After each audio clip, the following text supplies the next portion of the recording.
Hello, this video is brought to you by my supporters on Patreon and my members on YouTube. Minasan, arigato gozaimasu. My name is Kurt, and this is my Good Life Meditation. It's an exercise that I do every morning, a little bit after waking up. It's now 4:46 a.m. on the 19th day of January 2024, day 331 in my countdown to retirement. I make this video and I do this exercise to remember my life objectives and principles, those which are outlined in my book, Going Alone. You can get a copy if you want from the link down in the description. I recommend the hardbound edition. I also use the time to reflect on the last 24 hours to see how I did with the various challenges and opportunities that I met. I plan for the coming day and I prepare to die. But before I do any of that, I'll leave this here. I read a poem. And turning back to Walt Whitman, I'm going to read a poem that I've been looking forward to for about a week. I saw it coming. Haven't read it yet, so, it's my first pass, but I like the title. On the Beach at Night. Here we go.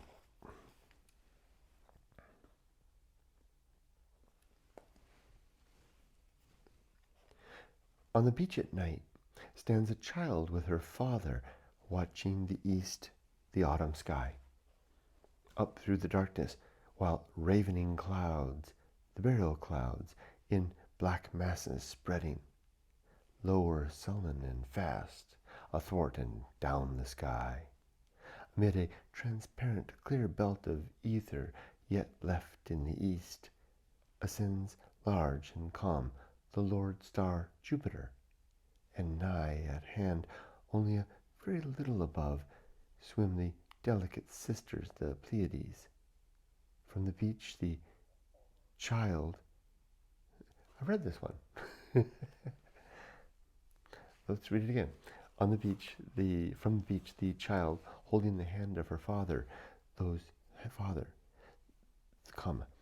burial clouds that lower victorious, soon to devour all, watching silently, weeps. Weep not, child. Weep not, my darling. With these kisses let me remove your tears. The ravening clouds shall not long be victorious. They shall not long possess the sky. They devour the stars only in apparition. Jupiter shall emerge. Be patient. Watch again another night. The Pleiades shall emerge again. They are immortal. All those stars, both silverly and golden, shall shine out again. The great stars and the little ones shall shine out again. They endure. The vast immortal suns and the long enduring pensive moons shall shine again. Then, dearest child, mournest thou only for Jupiter? Consider thou alone the burial of the stars. Something there is. With the lips soothing thee, adding, I whisper, I give thee the first suggestion, the problem and indirection. Something there is immortal even in the even than the stars. Something there is more immortal even than the stars. Many the burials, many the days and nights passing away. Something that shall endure longer even than lustrous Jupiter, longer than sun, or any revolving satellite, or the radiant sisters than the Pleiades. I remember what it was. I did read this before. I don't recall. I don't think I uploaded it. I remember being let down by this one. I read it last week. But I'm in the same way I'm let down by all of Walt Whitman's poetry. And this is my poetry reading, so I guess I can share my impressions, right? What it does for me. But I'm disappointed by Walt Whitman's references to deity, to supernatural agency. Just seems like an easy out. It seems so pedestrian and expected. I much prefer the poetry of someone like Edward Thomas, who leaves the mystery open, who points out the things that we see, the mysteries, so to speak, the stuff that twists your brain, hurts a little bit, and leaves it at that. not speculating beyond the mystery remains, not willing to jump to hasty conclusions. Whereas Whitman everywhere, like the religious, see God. Now, maybe that's because God is there. Maybe that's because they're actually seeing it. But for someone like me who has looked and continues to look and sees nothing but the emptiness, it seems like it's like trying to fill out a puzzle and getting tired of the game or tired of the challenge and just making up an answer and going with that answer at every turn. That answer, that answer, that answer, that answer. And I want to say to Whitman, no, see the stars, see the Pleiades, see Jupiter, the King Jupiter, and the clouds coming down, and wonder and crave and have a little heartache about the mystery, and rather than just concluding that God has it all in hand. It just seems like such an easy out. It's disappointing. So, you know what? I think I will. That was a worthwhile. I think I got it out. Got that off my chest. Okay, thanks for listening.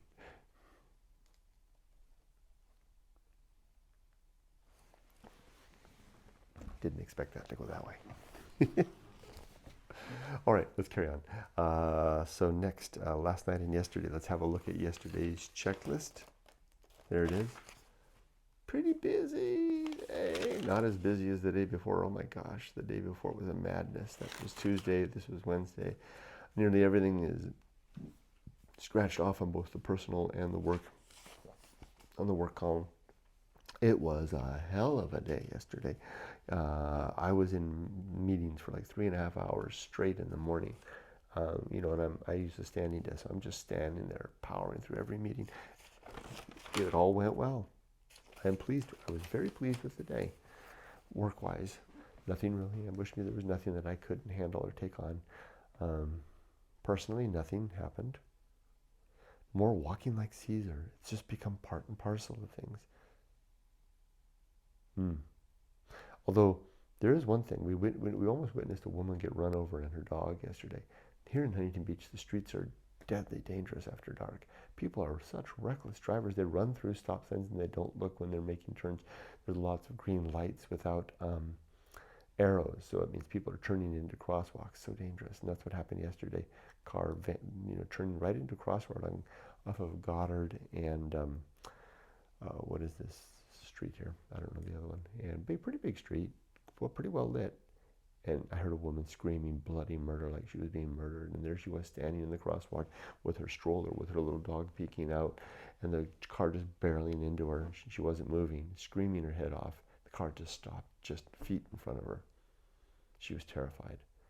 Now, I watched a woman die a few years back in that exact same circumstance. A young man was driving a black van. He didn't see her at all and plowed right into her, drove her flying through the air, maybe 20 feet, headfirst into the gutter, killed her. I got out of the car and went over to see and watched her die. I told Yumiko about that, and Yumiko and I have had like 2 or 3 close calls ourselves crossing the streets in the dark here.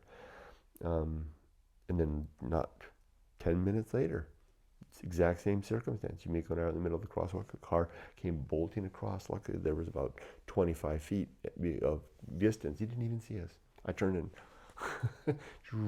right around the room. So how does that relate to the good life, the creed? 2 things: reason, assessing all of that, realizing that was the case, realizing that we really can't take a proper dog walk without crossing streets. That we had to do that. I reasoned that I need to be on extra due diligence, so my head is on a swivel as we cross these streets, as I prepare to step the family off the curb into the street, and as we cross. And as a result, I saw that car long before it got to us and was able to stop my wife and the dogs in time to let it pass safely. That. The second thing is to be expecting that. I guess it's the same thing. But one's the diligence, the other is the expectation. To be expecting it and to not get upset when it happens. It's going to happen. It's the nature of the way things are. I told Yumiko, I said, this is another big plus for the city of Irvine, where we spent most of our life here, back in the States, where The streets are lit like almost like daylight practically. The big major intersections. It's pretty hard to not see people. This is almost as bright as day. Modern city. That was about it. So yesterday was a good day. As for today, the good life. Let's do the creed.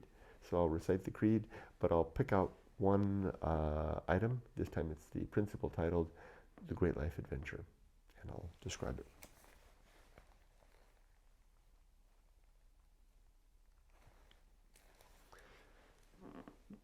The good life principle, called the Great Life Adventure, is the centerpiece item of what I would consider to be a well-lived life. A life, though, that is driven or compelled to make some adventure of itself. Some people don't seem to be so driven.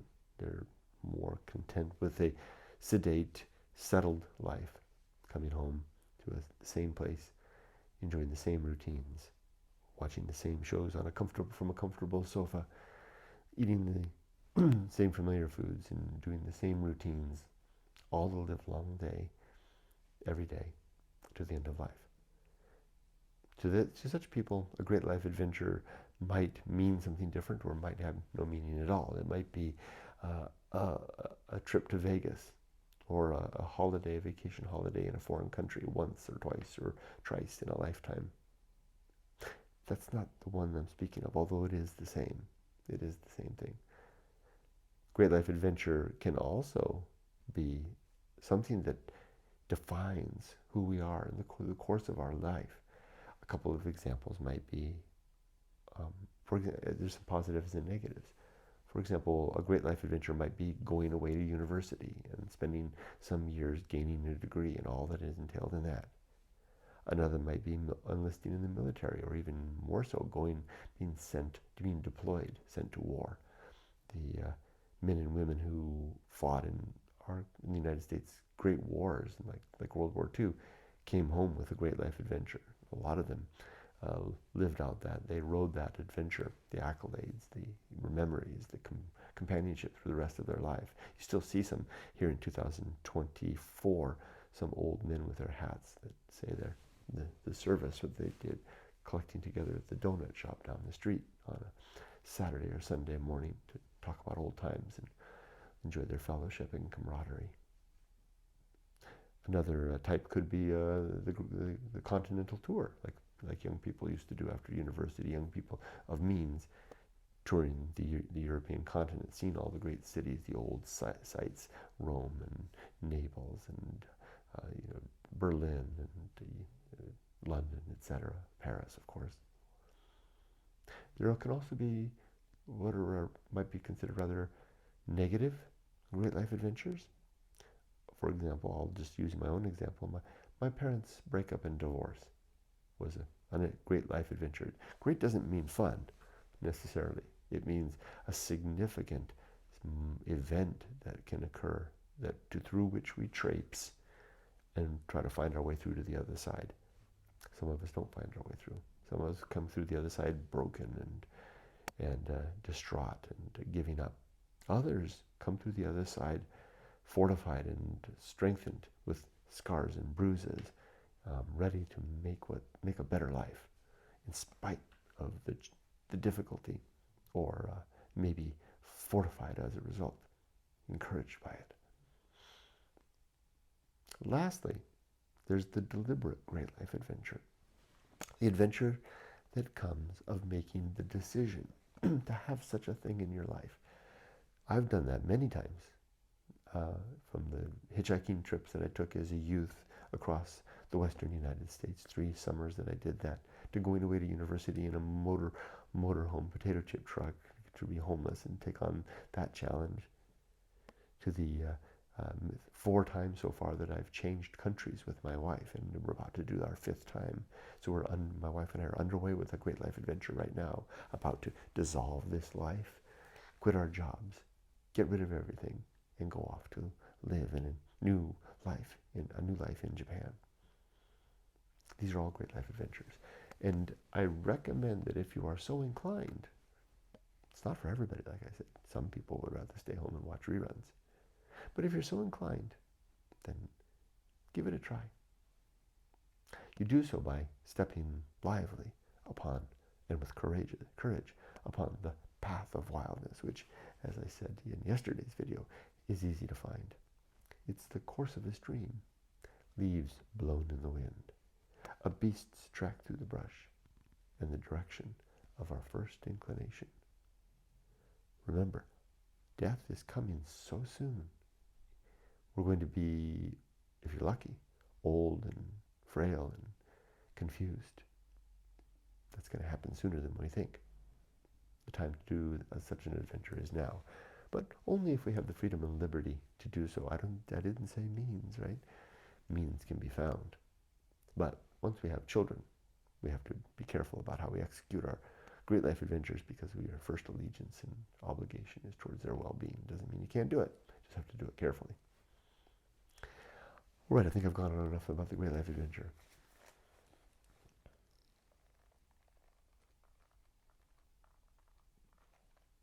All right, let's recite the rest of the creed. There are 8 objectives.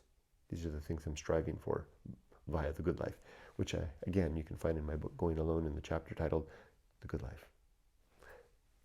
To be always ready to die, to make good and effective use of time, to develop and maintain good and sound life principles, to cultivate good emotional reactions, to perform good actions, to recognize true limits and true opportunities, to do just one thing at a time, and do that thing slowly and deliberately and carefully, and to keep my balance.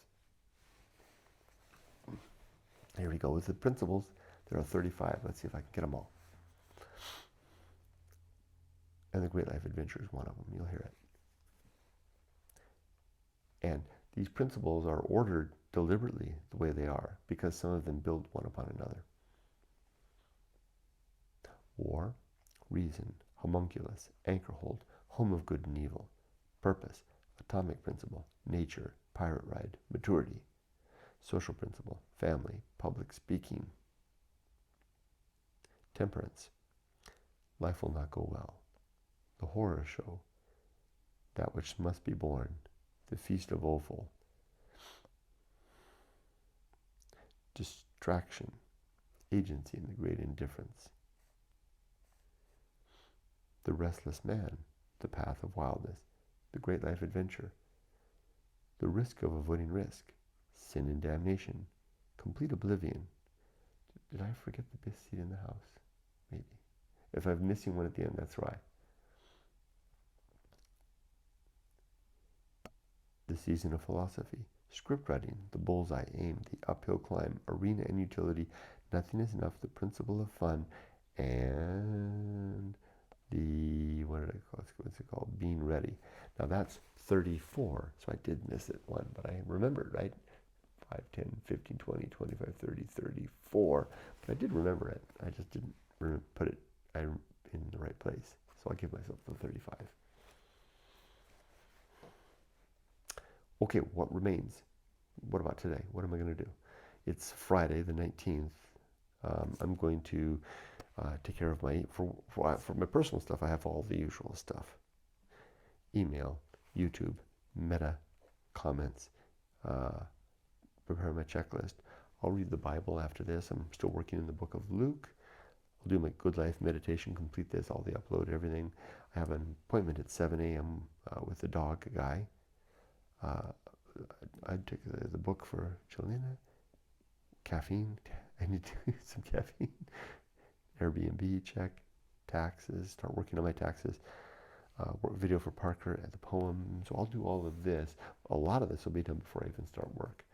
And then I'll, for work, which is it's a work day, but it's a shorter work day because I work less time on Fridays. I work an hour less. I'll do my email status report, work on the new fee schedule, bulk invoicing, fiscal everything meeting, and new project story. That's it. Okay. Am I ready to die? 3 questions. Are my affairs in order? Yes, they are. Are my relationships sound? Yes, they are. Is my life's work complete? Yes, it is. Oh, one last thing I forgot to add. peace of mind. I did something. Yesterday was a big milestone day for Yumiko and I. We've been working for 40 years, and uh, setting money aside for retirement, incrementally all that time. She could have done a better job, did a pretty crappy job, but did what I did. Yesterday was the first day I pulled money out. Didn't want to, not using it for retirement, using it to help pay off Emily's school. We need to pay this stuff off. So I've made a decision with Yumiko and together to begin using some of our retirement funds to get square before we leave. Money should be here next week. That feels good.